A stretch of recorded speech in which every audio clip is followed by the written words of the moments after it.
Hi friends, இன்றைக்கி பரோட்டா எப்படி செய்யுதுன்னு பார்க்கலாம் வாங்க. மைதா 1/2 கிலோ எடுத்துருக்கோம். இப்போ எப்படி மாவு பிணைக்கிறதுன்னு பார்க்கலாம் வாங்க. 1/2 கிலோ மைதா எடுத்துருக்கேன். இப்போ எப்படி பிசையுதுன்னு பார்க்கலாம் வாங்க. ஒரு முட்டை ஒன்று உடச்சி ஊற்றிக்கலாம்.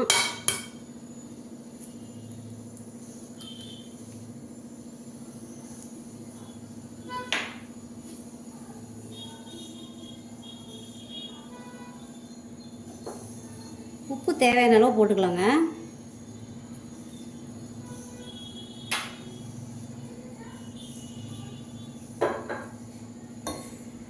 இப்போ வந்து நல்லா நம்ம பிசைஞ்சிக்கலாம்.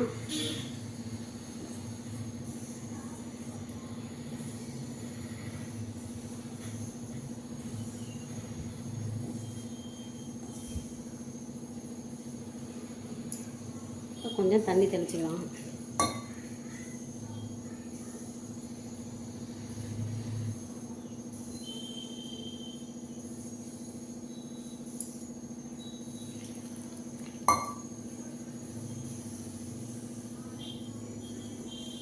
நல்லா அதை மசாஜ் பண்ணி நல்லா பிணைஞ்சி எடுத்துக்கணும். ஒரு மணி நேரம் நம்ம ஊற வச்ச பிறகு அதுக்கப்புறம் நம்ம பரோட்டா எப்படி செய்யலான்னு பார்க்கலாம்.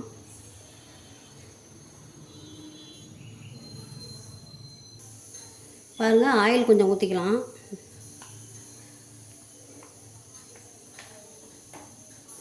நல்லா பிசைனுங்க. பரோட்டாவுக்கு நல்லா நம்ம பிசைஞ்சால் தான் நல்லா பரோட்டா வரும்.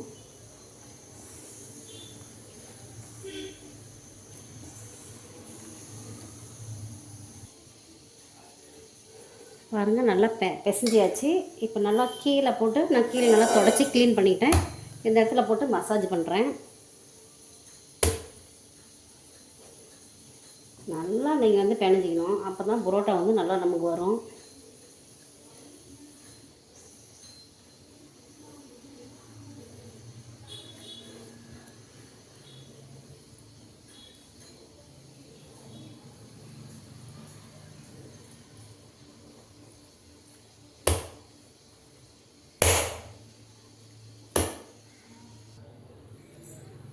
பாருங்கள், நல்லா பிசைஞ்சாச்சு, நல்லா மசாஜ் கொடுத்தாச்சு. இப்போ வந்து 1 மணி நேரம் நம்ம ஊற வைக்கலாம்.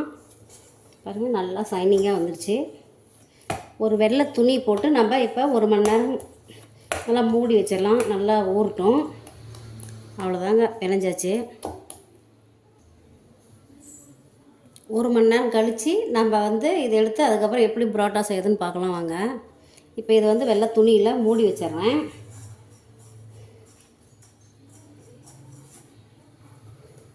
அவ்வளோதாங்க, 1 மணி நேரம் கழித்து எப்படின்னு சொல்லலாம். பாருங்கள், இப்போ நல்லா மாவு வந்து பிணைஞ்சாச்சு. இப்போ பரோட்டாவுக்கு வந்து மாவு சின்ன சின்ன உருண்டையாக பிடிச்சி நம்ம இப்போ பரோட்டா எப்படி செய்யுதுன்னு பார்க்கலாம். இப்படி வச்சு நம்ம இப்படி சின்னதாக இப்படி வந்து பிடிச்சிக்கணும். சின்ன சின்னதாக இந்த மாதிரி நம்ம உருண்டை பிடிச்சி தட்டி எடுத்து வச்சுக்கணும்.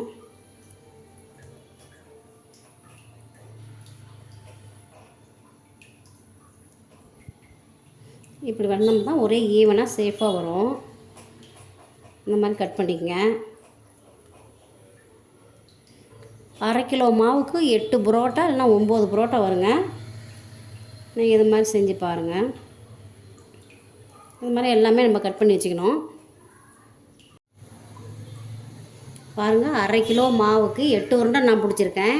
இப்போ இதை ஒன்றுனா நம்ம தட்டி எடுத்துக்கலாம் எண்ணெய் தடவி. அப்புறமா வந்து நம்ம பரோட்டா வந்து ரெடி பண்ணலாம்.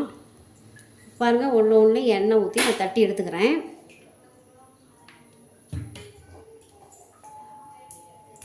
இந்த மாதிரி தட்டி நம்ம எடுத்துக்கலாம்.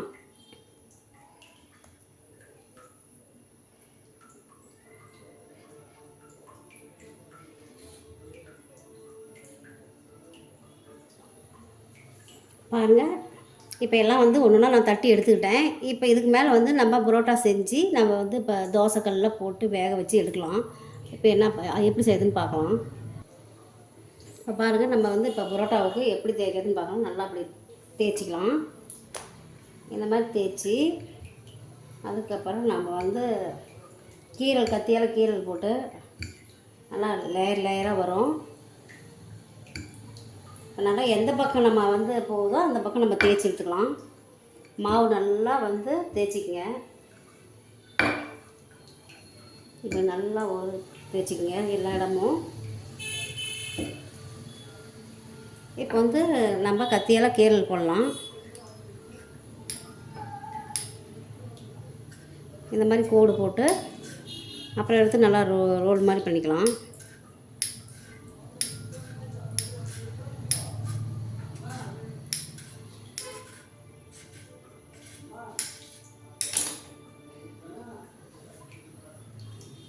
ஒரே பக்கமாக தான் நம்ம எடுக்கணும்.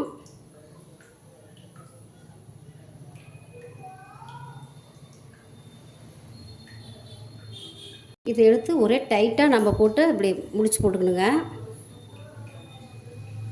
இப்படி போட்டு நல்லா இழுத்து விட்டு இப்படி இழுத்துக்கணும். இதேமாரி எல்லாமே நம்ம ஒன்று ஒன்றா வந்து போட்டு எடுத்து வச்சுக்கலாம்.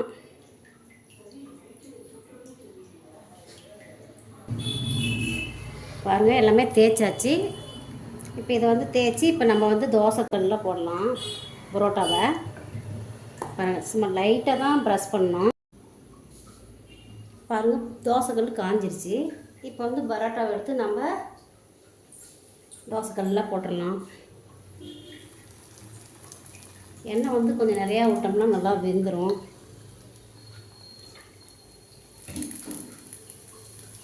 அதனால் கொஞ்சம் கம்மியாக வச்சுக்கலாம்.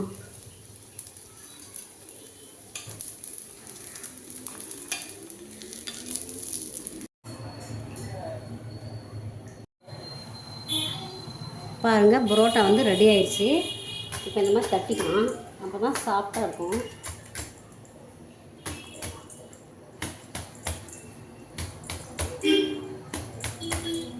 பாருங்கள்,